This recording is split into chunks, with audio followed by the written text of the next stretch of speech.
Ciao ciao les petits loups, bienvenue, welcome avec Taskiller 85 et Lil Rock FPV pour vous servir. J'espère que tout le monde va bien, on espère que tout le monde va bien sûr. On va te poser la question à toi, comment ça va? Ça va mieux. On garde nos distances hein, quand même un petit peu. Hein. Mais bon, à la limite, c'est vrai que maintenant on s'en fout un peu. Quelques jours. Ouais. Moi, ma femme l'a eu, ma fille l'a eu. Enfin, je parle du Covid, hein, bien sûr. Pour l'instant, je suis passé au travers. Peut-être que je suis invulnérable. Il faut pas que je dise ça. Bref, ça va mieux. Oui, après voilà, ça va mieux. C'était pas l'équivalent d'une grippe non plus. Hein. Ouais, c'est ça. J'ai eu mal à la tête. Les petits symptômes grippaux voilà. Habituels, et puis voilà. En moins violent, ouais. T'as la résistance, de toute façon. Ouais. T'es sportif, t'as vu. Donc voilà, alors on est content de retrouver Mo Yaya, bien sûr, sur les vidéos. Sans lui, c'est jamais pareil. Je devrais pas dire ça devant lui, après il va être tout rouge, là, il va falloir que je travaille la colorimétrie sur ma vidéo. Donc aujourd'hui, on est là pour parler du Sector X5, ou le nouveau Sector 5 V4, bien sûr. Tiens, il va falloir que je sorte le V3 pour vous montrer quand même la différence. Mais juste avant de commencer, je vous donne une info sur le concours permanent. Le gagnant n'a pas choisi le pavot, enfin si, il voulait le pavot à la base, mais il a préféré autre chose, donc on s'est arrangé, il a pris autre chose. Tout ça pour vous dire que dans le concours permanent, et le tirage aura lieu, je crois que c'est mi-mars, un truc comme ça, je vous le marque de toute façon dans la description, il y aura encore le pavot 30 qui sera là, bien sûr les deux petits fers à souder, et vous le savez, le smartphone, le Doogie V20, donc vous aurez le choix, je tirerai au sort 3-4 commandes je pense, pour l'histoire, et le premier qui reconnaîtra sa commande choisira entre tous ces cadeaux-là, donc le smartphone, le pavot, ce qu'il veut, bien sûr. Diversifié, c'est bien. C'est Diversity, voilà. Donc c'est parti, on va parler ensemble de ce secteur, de ce nouveau produit de chez HGLRC. Moi j'ai été super content, ne serait-ce que quand ils m'ont dit on va sortir un nouveau secteur. Alors des secteurs, il y en a eu plein. Hein. Il y a secteur 132, secteur, enfin il y a eu plein de secteurs, mais c'est vrai que la base c'était, tiens, je te demanderais s'il te plaît d'attraper le secteur 3. Le V3. Le V3. Ton petit bébé. Le secteur 5 V3. Et donc, le secteur 5 V4, le secteur X5 est sorti. Et donc, merci mon gars. J'étais super content, rien que quand ils me l'ont annoncé, parce que voilà, j'attendais pas mieux. Franchement, j'attendais pas mieux de leur part. On n'imaginait pas qu'ils allaient sortir une nouvelle version du secteur 5, parce que le premier, mis à part les tout petits problèmes qu'il y a eu au départ sur certains, qui a été vite réglé, ça reste un must-have. Au niveau de la résistance, du vol, de la fiabilité, c'est vrai que c'était un top. Moi, j'en étais toujours super content. Donc, la nouvelle version, quel kiff. Quel kiff, déjà rien que par son aspect. Donc je vous prendrai des petites photos pour faire des zooms un petit peu sur la qualité du produit, parce que là, à la caméra, vous vous rendez pas toujours forcément compte. Mais il y a surtout eu des évolutions au niveau de la forme et de la conception du châssis, un peu au niveau de l'électronique, mais surtout au niveau de la forme du châssis et de la facilité d'utilisation et de l'entretien. Vous allez voir. On va tout de suite faire l'unboxing et juste après, on vous décrit tout ça. Donc tout d'abord, on aura deux jeux d'hélices. Ce sont des ETX S5, la fameuse marque utilisée par Mr. Steel. Donc on sait que ça fonctionne bien, ça, il n'y a pas de surprise. On aura le écrou-boulon pour la fixation GoPro. Vous aurez des petites visseries également de rechange. On ne nous a pas mis de vis dorées. Pourtant, on a beaucoup de vis dorées sur le secteur. Là, on n'a que des vis noires. Vous aurez deux élastiques de slip. Je vous explique à quoi ça sert. Donc deux supplémentaires, puisqu'il y en a déjà deux sur le drone. Comme d'habitude, le Fly Safe. La petite notice pour moi pour le LRS, puisque le mien est en ELRS. Donc bien sûr commandable en PNP, ELRS, Crossfire, etc. Les petits stickers, bien sûr, Aeolus et Zeus. Le sens des moteurs pour l'installation des hélices. Et la petite notice pour la carte qui est à l'intérieur. Donc c'est une F722 Mini qui se monte en fixation 20-20, alors que les ESC, eux, sont beaucoup plus gros. Donc la F722 Mini, il y a 6 URT, elle est vraiment ultra complète pour la dimension qu'elle fait. Il y a toutes les entrées dont vous pourrez rêver, bien sûr, pour installer tout le matériel que vous voulez. Moi, j'ai rajouté dessus un buzzer permanent, parce qu'il n'y en avait pas. Voilà, c'est la seule chose que je vais lui reprocher sur ce secteur, c'est qu'il pourrait mettre un buzzer permanent, puisque c'est un engin qui est fait pour faire de la distance, avec le GPS, etc. Donc, bon, un buzzer au minimum, mais pourquoi pas un petit buzzer permanent. Franchement, surtout que c'est devenu un standard maintenant. Ouais, c'est ça, c'est ça. Et puis, moi, je vous cache pas, donc il y a un GPS que j'installerai peut-être, ce que j'avais mis, moi, sur le secteur 5V3, c'est le Mate GPS, qui est sur l'arrière, vous savez, c'est le petit module qui permet d'alimenter le GPS avant de mettre le drone en route, tout simplement, pour avoir les satellites un peu plus tôt. Vous pouvez le mettre en route dans la voiture avant d'arriver sur le terrain et le GPS va commencer à capter des satellites avant que vous démarriez, bien sûr. Donc, j'installerai peut-être ça dessus aussi. Est-ce que tu vas le passer en numérique ? Alors, je sais pas, peut-être. Il y a des chances parce que, encore une fois, il y a de grandes chances que j'adopte complètement le V4, bien sûr, parce que pour moi, la conception, elle est vraiment au top. Ils ont ajouté... Alors, on n'est pas sur une révolution sur cet engin-là, mais par contre, sur une énorme évolution et adaptation. Amélioration. Amélioration. Voilà, ouais. Déjà, je vais virer les deux sangles. Alors oui, vous aurez les deux sangles fournis... Bien sûr avec le drone, donc les petites sangles au toucher soft, un petit peu comme ça, boucle en métal, voilà. Et voilà l'engin, donc bien sûr sans le support de la DJI Action. Vous aurez bien sûr ici le support pour la GoPro. On est sur les mêmes caractéristiques de résistance que le Sector 5 V3. Donc moi là c'est la forme en X tout simplement. On a des bras qui sont détachables bien sûr, qui sont pas fixes à la frame, donc super simple à retirer. Toutes ces petites boulonneries dorées comme d'habitude sur les Sectors, ça on aime bien. Au niveau de la frame on est en 210 mm et on a un cadre de 12,7 cm, approximativement la même taille que le Sector 5 V3 qui était un tout petit peu plus long. On devait avoir 1 cm de plus en longueur. Donc c'est la particularité de ce genre d'engin, c'est qu'on a une grosse cage à l'arrière qui permet soit de mettre du VTX, de l'accessoire comme les buzzers permanents, ouais, etc.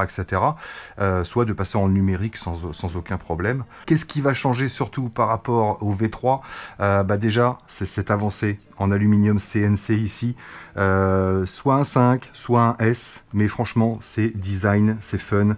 Donc est-ce qu'ils ont voulu faire Sector 5 ? Je sais pas, mais cette grosse cage là qui va vraiment protéger la caméra, il n'y a aucune chance de venir taper la caméra, donc grosse protection pour la caméra et grosse résistance au choc, même si on sait que déjà le Sector 5 V3 était connu pour sa résistance. Donc là on a cette cage supplémentaire ici qui ajoute un design magnifique déjà et qui lui ajoute une résistance certaine au niveau de l'avant et de la caméra, ça c'est clair. Le petit plus cette fois-ci au niveau des bras, on le voit, les TPU sont vraiment super bien finis. On a du TPU bicolore, bien résistant, donc ça permet non seulement de protéger tous les bouts de bras, mais d'avoir également des petits patins d'atterrissage ici. Ça change un peu des grosses choses qu'on avait avant sur le Sector V3. C'était efficace, ça c'est clair.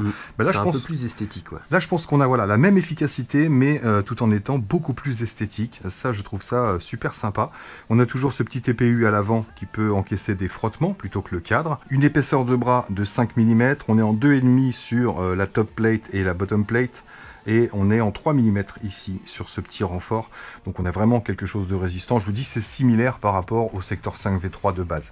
Ce qui va changer, et juste après je vous parle de l'électronique, déjà c'est cette prise ici qu'ils ont ajouté avec le GPS. Donc on a un module complet ici avec le GPS et la prise XT60. Vous allez me dire c'est une copie un peu de l'Evoque ou de eFlight du Nazgul, mais sur le Evoque la prise était fixée vers l'arrière tout simplement en angle, ce qui fait qu'on avait besoin d'avoir un câble plus long pour la prise pour venir brancher sur l'arrière, alors que là ils l'ont fixé à la verticale directement et dès que vous mettez une batterie dessus, ça y va sans aucun problème. Même les Tattu V4, c'est celles qui sont réputées pour avoir une XT60 un peu plus court. Ouais.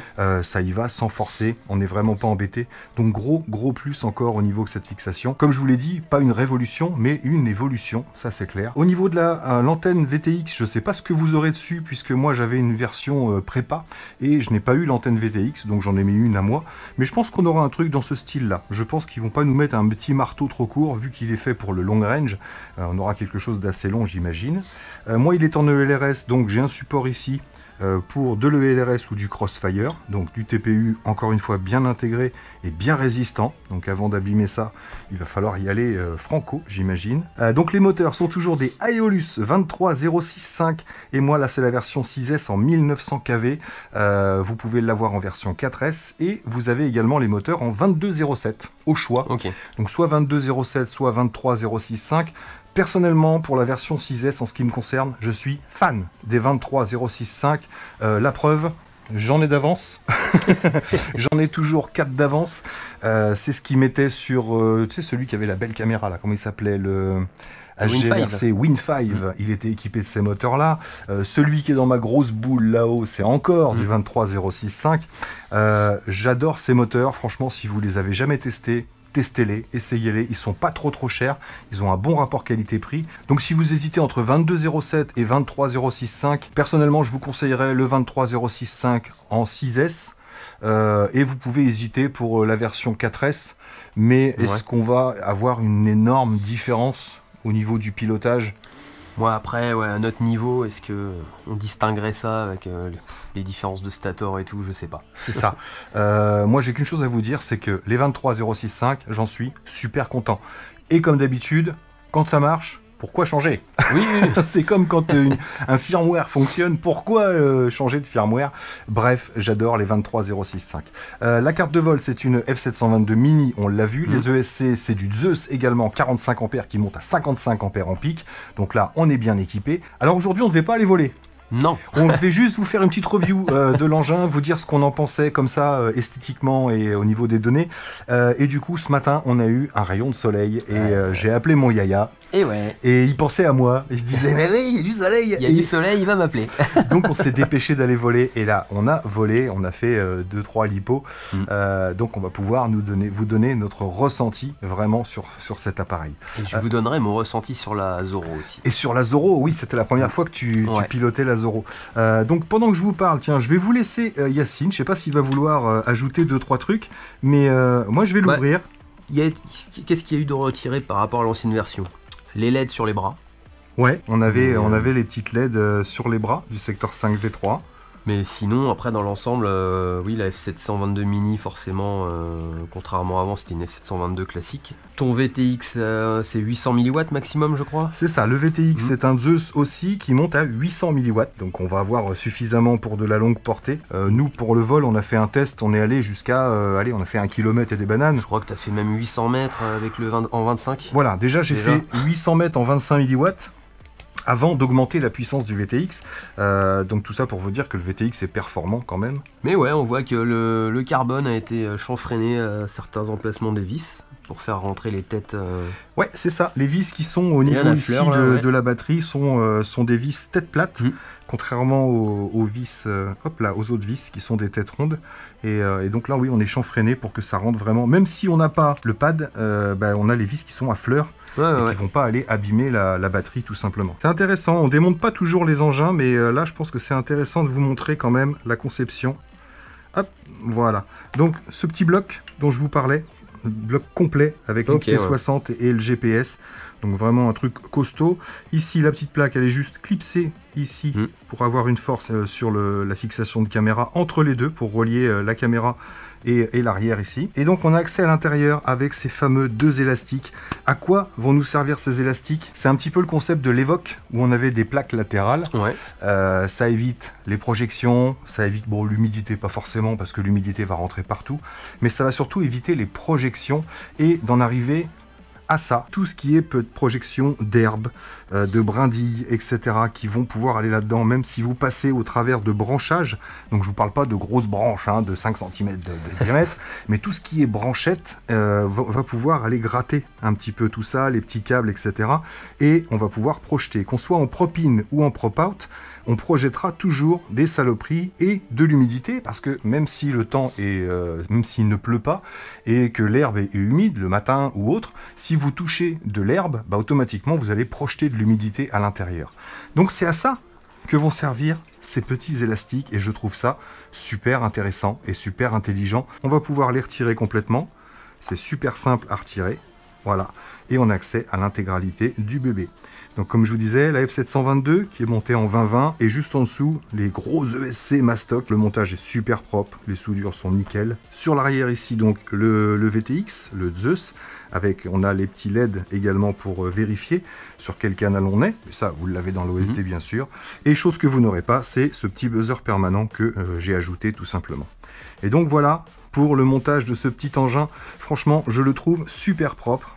Et cette idée des sangles là, je ne sais pas qui a eu l'idée, mais j'ai envie de lui dire bravo, parce que c'est vraiment tout bête. Et j'ai envie de dire, ça peut s'adapter sur pratiquement n'importe quel engin qui a des colonnettes espacées d'environ une dizaine de centimètres. Ouais, après c'est élastique, hein, donc... Je vous en ai pas parlé, la caméra sur la version analogique, c'est la Cadix Ratel 2, donc encore une fois, toujours pas déçu, bien sûr. Sur la version numérique, je crois que c'est la Polar. D'accord. Il me semble. Donc qui fonctionne, rappelez-vous, par très faible luminosité. C'est son gros avantage. Au niveau des tarifs, on va se trouver entre 280 € pour la version analogique. Donc je verrai si j'ai des coupons, hein, bien sûr. Les liens seront dans la description, des liens affiliés. Donc je verrai si j'ai des coupons. Je vous mettrai les liens de chez Banggood et de chez HGLRC. Donc au choix pour vous, au moins pour aller voir la fiche produit. Donc environ 280-90 € pour la version analogique et environ 120 € de plus pour la version numérique avec la Cadix Polar tout simplement. Au niveau des lipos conseillés, ils nous disent pour du 6S entre 1200 1300, j'ai envie de dire 1400, 1500, 1600, sans aucun souci. Il a une excellente portance. Ça plane beaucoup. Il plane plus que... Alors est-ce que c'est les hélices ou je sais pas la configuration. Les hélices c'est des HQ Prop, hein, je vous l'ai dit, des ETX HQ Prop. Ouais. Est-ce que c'est la configuration qui change par rapport au secteur 5 V3, je sais pas. En tout cas, il a un super plané. Et au niveau des lipos, ouais, vous allez pouvoir mettre de la grosse lipo sans problème, que ce soit de la 4S ou de la 6S. Et nous, on fera un test également avec du Lion, comme ça, 6S 3000 mAh pour ceux qui veulent faire de l'exploration du long range et du temps de vol, surtout. Ouais. Je vous en dis pas plus parce qu'on va voir ça pour le temps de vol dans la vidéo. Donc, on part voler, on va sur le terrain et on revient tout de suite pour vous donner notre avis et nos conclusions. Let's go. Let's go. Yep les loulous, on se retrouve sur le terrain de vol, on va se faire des petits tests. Alors aujourd'hui il y a vachement de vent, donc on n'avait pas prévu aujourd'hui de voler parce qu'il faisait tout gris, tout moche selon la météo. Et là ce matin on a eu cette éclaircie, donc on a quand même voulu faire un petit test ensemble pour pouvoir vous en parler. Là j'ai mis une petite 6S 1100 mAh juste pour tester en vol à vue. Let's go.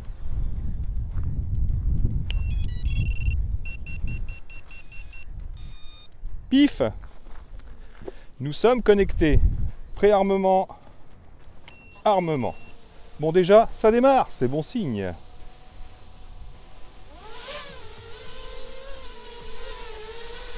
Alors, qu'est-ce que ça donne?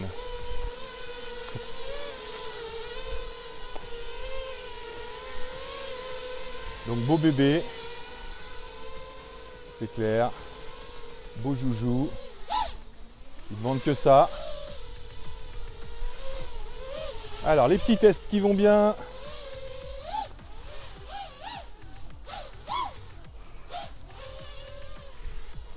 Bon, les réactions sont bonnes.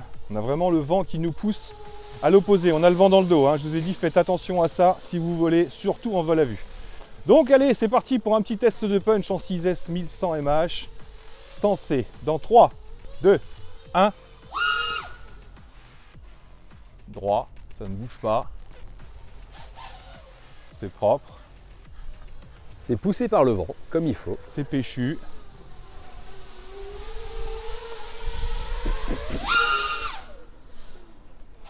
c'est rectiligne,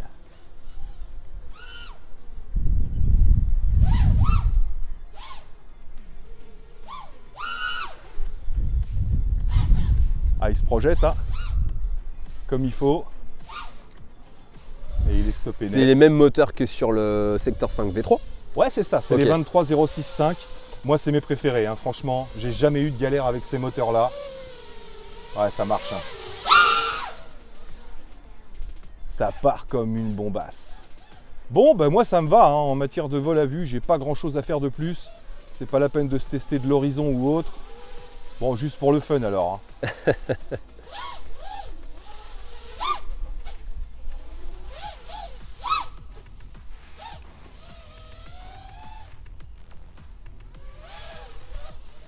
Ouais, c'est fun. Allez, en tout cas, ça a l'air de bien répondre comme il faut. On ne devrait pas être trop embêté par le vent. Bon, on part en FPV? Allez. Sur le tapis quand même. Hein. Ah, le placement des switches sur la Radiomaster, sur la Zorro, c'est vraiment le top. J'arrêterai pas de le dire, mais je suis vraiment super à l'aise. Et la petite sangle ne fait qu'ajouter dans ce confort, parce qu'on peut vraiment poser ses mains directement sur la Radiomaster, surtout quand on est comme moi en pinch. Ouais, tu crées un appui supplémentaire. Tu crées un appui et tu as vraiment la place pour les doigts ici. Yaya est aux commandes. Alors, pour rien vous cacher, j'ai fait un petit vol pour finir la batterie qu'on avait utilisée pour le vol à vue. Donc j'ai volé, je sais pas, peut-être 3 minutes, 3-4 minutes. Et on a chopé les satellites en milieu de batterie à peu près. Donc il aura fallu, on va dire, 5 minutes en tout et pour tout pour choper les satellites. Donc là, batterie 1400 mAh, c'est la Tatou V4. Yacine est aux commandes, comme vous pouvez le voir. Là, vous pouvez le voir là. Et on a les satellites, donc on va pouvoir même tenter un petit rescue. Mais alors, là je suis à 7, 8. Ah. Donc, vu que j'ai armé, je sais pas, ouais, je vais pas le tenter, hein. Je pense pas. Tant qu'il te marque rescue, ok.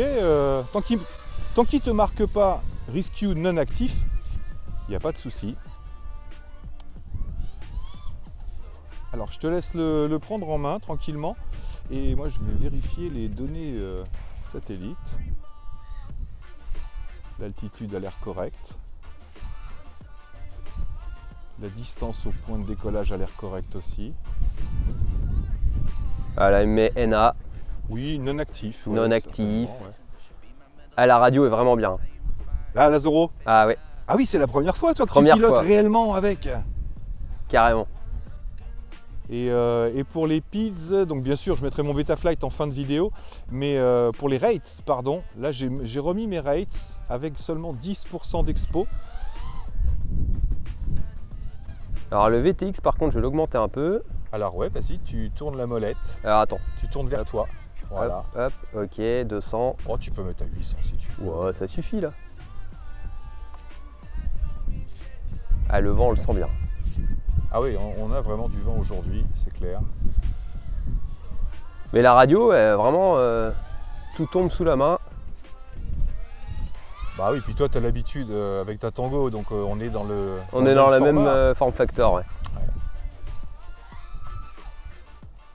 Alors, tes premières impressions sur ce secteur X5? Bah écoute, hein, on n'est pas perdu, hein, on retrouve la marque LG-LRC, voilà, ça suit le V3. Hein. Carrément. Moi, là, voilà, je suis pas perdu. Bah, on s'attendait pas à avoir de grosses différences. Les mêmes moteurs. De vol, hein. On a exactement les mêmes moteurs. Là, c'est surtout la conception qui change un peu. Par contre, ça plane, mais ça plane, c'est génial. Oui, carrément. Ça, c'est appréciable.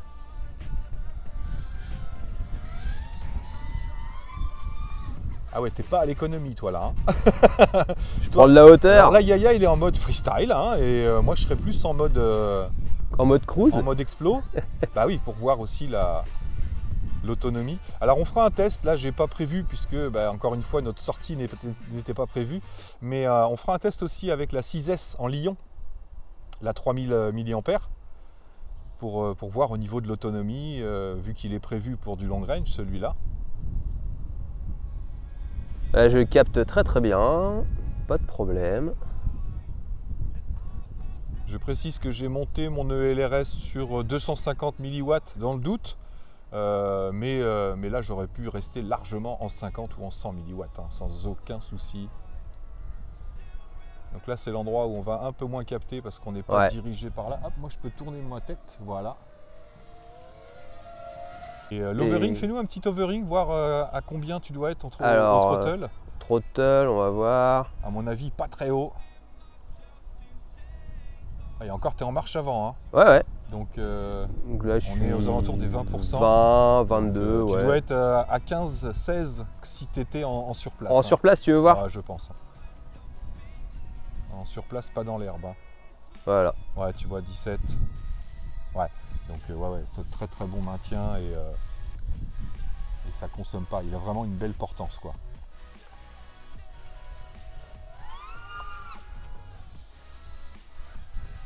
Tu surveilleras ta batterie. Ouais.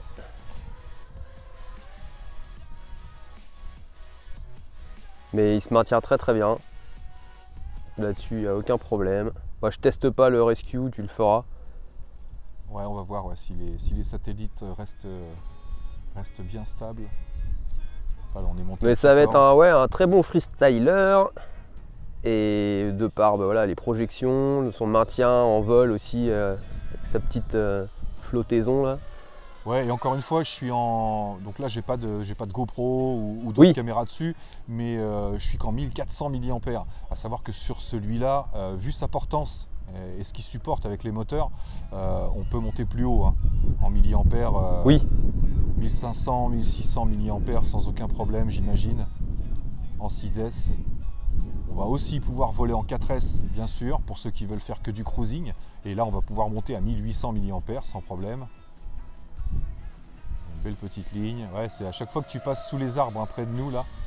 Ouais, il perd les satellites. Ouais, alors que là directement il récupère 14, tout. Tu vois, donc allez, ça va. On va se poser. Le M80 est plutôt fiable. Alors attends, le stick de désarmement, ouais c'est celui-là, ok. Ouais, normalement il tombe bien sous la main. Sous mon doigt, ouais. Alors avec le vent, comme tu dis. Ah ouais, ça pousse vraiment. Hein. Ça pousse vraiment, on le voit sur la manche à air. Ouais, bien vu. Hop. Bravissimo. Donc 5 minutes 56, donc 6 minutes de vol. Avec quelques bons foules. En mode, en mode semi-énervé, parce que tu as fait quelques bons foules. J'ai fait la première partie du vol énervé un petit peu et après cruise. Donc la petite danse de la joie. Normal. Oh le VTX, je vais le monter en vol, ah, je vais me la péter. Bah oui. Préarme, armement. Allez, bon vol à moi. Donc là c'est encore une Tattoo R4 1400 mAh. Ok. Donc là on va tout de suite tester. Là les satellites ont l'air plutôt stables. J'ai pas touché au réglage du retour. J'ai laissé d'origine. On va voir ce que ça donne. D'accord. Donc vous savez que pour le retour il faut être à plus de 100 mètres, sauf si vous l'avez changé directement dans votre configurateur Betaflight. Donc là en mode cruising on est bien. On est à l'aise, on vole, c'est fun. Le LQ bouge pas beaucoup. Je vais augmenter mon VTX, là je suis à 25 mW. Tac tac tac, 800. On retire les petits grisous qui commençaient à apparaître. À 25 mW, je précise que j'étais quand même allé jusqu'à 800 mètres. Hein. Oui. Donc petite vue panneau. Ah c'est propre. Hein. Allez, on va se tenter le return. C'est parti, let's go. Paf! Alors, il monte jusqu'à quelle altitude? 116 mètres, 120 mètres. Donc je pousse en avant. Voilà, pour baisser en altitude et augmenter la vitesse. Là,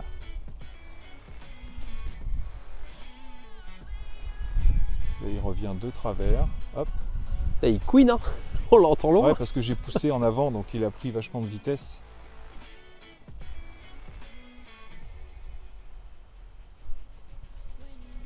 Ok, il réduit la vitesse tranquillement. J'ai pas changé les réglages. J'aurais dû lui mettre plus d'angle sur le retour. Parce que là, on a le vent en face. Donc ça fonctionne en tout cas. On voit qu'on est au coin là-bas. Donc je peux enlever le GPS. Puisque là, on est à 350 mètres à peu près. Je désactive et je récupère le contrôle.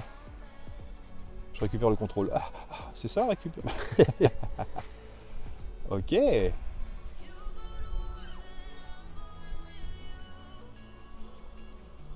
Bien. Donc là, on va passer derrière.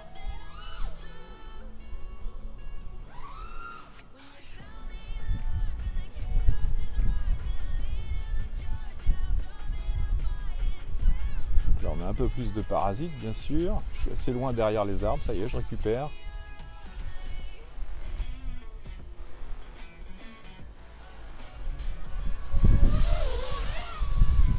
Tu l'as vu le poteau, hein? Ouais, on l'a vu. Ah, c'est pas comme avec la DBX07. Hein. non, hein. Poteau. Poteau et but, poteau rentrant. Ah, il bouge pas. Pour l'exploration, c'est top.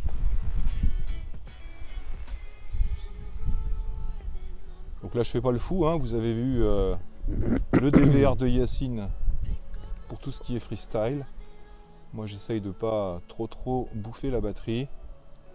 Même si j'ai quand même pas mal usé la batterie, hein. Faites attention à ça sur le retour GPS parce que vous le savez, on a le vent dans le dos, donc là on avait le vent en face pour revenir et ça consomme 2 fois plus vite la lipo si vous devez faire du face au vent. Là, on a un vent qui frôle les 30 km/h, je pense, hein, grosso modo, 30-35. Donc ça joue pas mal. Hein. Mais ouais, la Zoro, hein, quel bonheur. Ouais, vraiment bien. Ah ouais. Moi, voilà, c'était la première fois que je pilotais avec. Et je valide. Je sais que beaucoup attendaient des retours sur cette radio.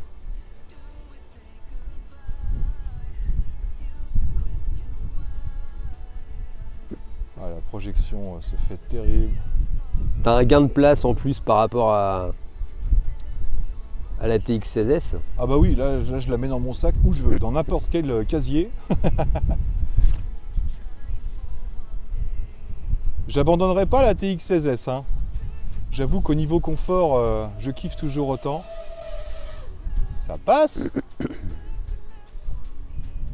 La petite Ratel 2 travaille bien. On a bien les petits détails.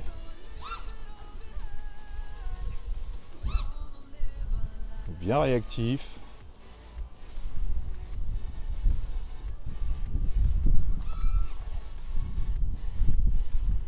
Belle projection face au vent. Non, franchement, rien à dire. Ça fonctionne et ça fonctionne bien. Ah, face au vent, hein, tout de suite. Faut que je mette beaucoup plus d'angle pour réattaquer. Ouais. Bon, t'es à 5 minutes passées. Là. 5 minutes de vol avec la DJI Action 2. J'ai mis quelques coups de gaz. Donc ouais, bon petit combo là. Le secteur X5 plus la Zoro.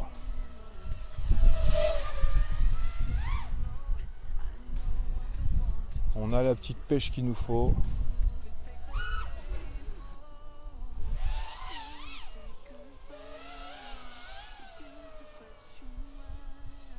Allez, on va rentrer au bercail. J'arrive à 6 minutes aussi. 3-6, ouais, vas-y. Avec la DJI Action 2. Donc c'est parti. C'est très... Voilà, on est dans le standard en termes de temps de vol pour ce type de drone. Voilà. Et celui qui veut faire de l'explo, il met de la Lion, tout simplement. Paf! Excellent. Parfait. Bon, parfait. J'irai pas jusque-là. Yep les amis, on se retrouve à l'atelier. Mon ami Taz est en train de remonter le secteur X5. Ouais, donc, faites votre petit business là. Je vais vous raconter moi mon ressenti. Raconte ta vie gros. sur le secteur et également sur la Zoro. Sur la Zoro, ouais. Donc pour le drone, pas grand chose à lui reprocher. Hein. Même rien, on va dire, parce qu'en vol, super comportement, le tuning est propre. Projection, voilà, avec les moteurs qu'il y a dessus, il y a juste à mettre un coup de full throttle et ça projette. Et ça part direct. Ça part tout de suite. Et là où j'étais impressionné par rapport à l'ancienne version, c'est qu'il flotte vraiment en l'air. J'avais pas cette sensation avec le V3. Je sais pas si tu te rappelles un peu, mais j'ai l'impression que tous les nouveaux drones en ce moment ont cette particularité de flotter un peu en l'air et permettent donc au niveau freestyle de passer pas mal de figures. Ouais, c'est clair, ouais. Ça donne du temps. Ouais. Hyper rectiligne au niveau de la trajectoire. Pas de souci de vibration non plus en full throttle. Les figures que j'ai passées avec la Zoro pour venir dessus, c'était vraiment bien, bonne prise en main. J'ai pas eu de grosse différence avec la Tango 2, tu vois. J'attendais une petite appréhension et au final, j'ai retrouvé mes marques assez vite. C'était la première fois que tu testais la Zoro, toi, en vol avec un drone. Et je confirme maintenant que je préfère largement le form factor de la Tango 2 et de la Zoro aux grosses radios classiques comme la TX16S. Donc c'est vrai que voler avec la Zoro, ce sera avec plaisir. Et moi je m'y fais. Toi, tu t'y fais, ouais. Franchement, je suis plus à l'aise. C'est bête à dire, mais je suis plus à l'aise avec la Zoro qu'avec ta Tango, par exemple. Oui, d'accord. Je sais pas si c'est la forme plus allongée vers le bas. Le fait d'avoir des inters aussi. Ouais. Oui, plus que les interpush. Voilà, interpush. On a trouvé un nouveau truc, les interpush. Mais la Zoro, ouais, super radio. Pour ceux qui hésitaient, peut-être, je sais pas. Moi, en tout cas, m'a vraiment convaincu sur le vol avec le secteur. Et je reviens, sur le drone. Moi, j'ai pas eu de remarques négatives, que du positif. Conclusion, très bon quad. Ouais, conclusion. Les améliorations, l'XT 60 à la verticale, c'est vrai que c'est mieux que de l'avoir avec un angle à 45 sur le côté. C'est ça, ouais. Les gros plus, en fait, on va dire, c'est la cage. La cage en aluminium CNC, là, le gros S ou le gros 5 ou le gros S5, je sais pas. Je trouve ça magnifique. La prise XT60 à la verticale, super pratique au niveau de l'alimentation, etc. Les branchements, débranchements. La petite jupe en élastomère, génial, je trouve ça génial. Voilà, c'est tout bête, mais je trouve ça génial. Ça coûte rien, voilà, ça coûte rien à développer. Ça coûte rien, oui. Ça c'est sûr, c'est changeable, vous en avez d'avance. J'ai envie de dire, vous pouvez presque les faire vous-même, quoi. Voilà, j'ai pas grand-chose à lui reprocher non plus, mis à part encore une fois le fait qu'il n'y ait pas de buzzer d'origine. Voilà, la seule chose que vous auriez pu mettre, monsieur AGLRC, c'est un buzzer, voire un buzzer autonome sur des engins long range. Pour moi, c'est super important d'avoir ça. Mais sinon, bon bah voilà, après vous pouvez le faire vous-même, hein, ça coûte pas grand-chose de rajouter un buzzer. Mais en l'occurrence, voilà, ils auraient pu le faire, je pense, surtout qu'il y a la place. C'est vrai que moi, pour le buzzer, j'ai le petit V-Fly que tu m'avais filé. Le beacon autonome. Ouais, que je trimballe de quad en quad en fait, grâce à un petit support TPU dans lequel il est intégré et que je mets sur la sangle de l'hippo. Ouais, c'est ça, c'est celui-ci, le beacon, c'est-à-dire que celui-là, il n'y a pas besoin de le brancher nulle part, donc vous pouvez pas l'activer d'un switch bien sûr, mais vous pouvez le coller sur n'importe quel engin avec un Rislan et si vous perdez le drone, bah, ça buzzera jusqu'à ce que mort s'en suive, jusqu'à ce qu'il n'y ait plus de batterie. Voilà, faut penser à le charger avant, c'est ça. Voilà, c'est ça. Donc ben voilà, pour finir là-dessus, franchement, bonne note. C'est pas parce que c'est HGLRC, c'est pas parce qu'il s'appelle Sector, parce que ça me touche, ça m'aurait vraiment fait... s'il y avait eu des gros soucis dessus, et là je suis super content, tout fonctionne bien, les évolutions sont intéressantes et on a vraiment quelque chose de nouveau. Voilà, j'attendais surtout l'évolution du Sector 5. Mais donc, ouais, bravo à GLRC, franchement, moi j'aime bien. On n'a pas été déçus de cette petite sortie improvisée, que ce soit avec le drone ou que ce soit avec la Zoro. Voilà, franchement, on va continuer les tests. On utilisera la Zoro de toute façon, parce que dans le sac à main, j'allais dire, parce que dans le sac à dos, bah, c'est vrai que c'est un gain de place monumental par rapport à une TX16S. Mais je ne renie pas la TX16S, je l'adore, ça c'est clair. Sur des grosses sorties, par exemple, c'est vrai que j'emmènerais facilement la TX16S. Pour l'autonomie, voilà, peut-être que la Zoro aura sa... Bah, oui et non, parce qu'on peut avoir ce câble avec la batterie dans la poche. Si t'en mets pas, par exemple, voilà. c'est là-dessus où tu peux avoir, on va dire, le point faible. Ouais, c'était son point faible, la Zoro, c'est l'autonomie. Donc ben voilà, on va finir là-dessus. La vidéo a été assez longue, j'imagine. J'espère que les caméras vont pas bugger. Et puis c'est tout. Je pense qu'on a fait le tour. Hein. On a tout dit sur ce petit engin. Franchement, voilà, bravo à GLRC. Il y a de l'évolution, il y a de l'écoute surtout au niveau du développement, une écoute des pilotes et des utilisateurs. Et donc c'est ce qui fait plaisir. Donc voilà, je vous reproche rien. Prochaine fois, mettez-moi un buzzer là-dedans, s'il vous plaît. Mais voilà, mon nouveau bébé. Avec cousin. Merci mon Yaya d'avoir fait cette petite review. Je sais que tu as un rendez-vous là, donc on va pas trop traîner. Et puis bonne chance pour le concours permanent. Vous avez jusqu'à mi-mars. Et puis moi là-dessus, il me reste plus qu'à vous dire surtout, portez-vous bien. J'espère que cette petite vidéo vous aura plu, bien sûr. Sinon, mettez-le moi dans les commentaires. La vidéo était nulle. Merci à tous d'avoir suivi. Et moi, il me reste plus qu'à vous dire là-dessus surtout, prenez soin de vous. Et des autres. Et à très bientôt dans les vidéos. Ciao, ciao. Ciao.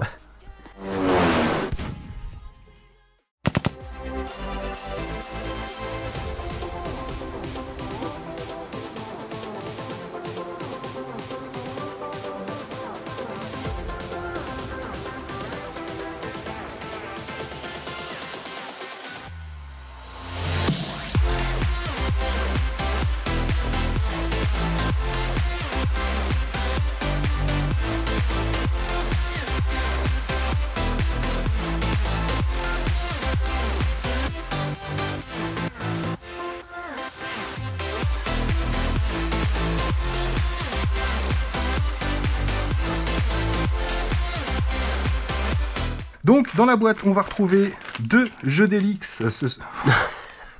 T'as fait une contraction géniale. Hélice et Etix. Ça va de faire des trucs pour le best-of, là. Donc, dans la boîte, on aura 2 jeux d'Helix. Ce sont des Etix. Donc, ah merde, encore? Non, arrête tes conneries. Allez, 3e. La face cachée de la lune. J'ai le micro qui se balade. Allez, beau gosse. Scooby-Doo. La classe, Scooby-Doo.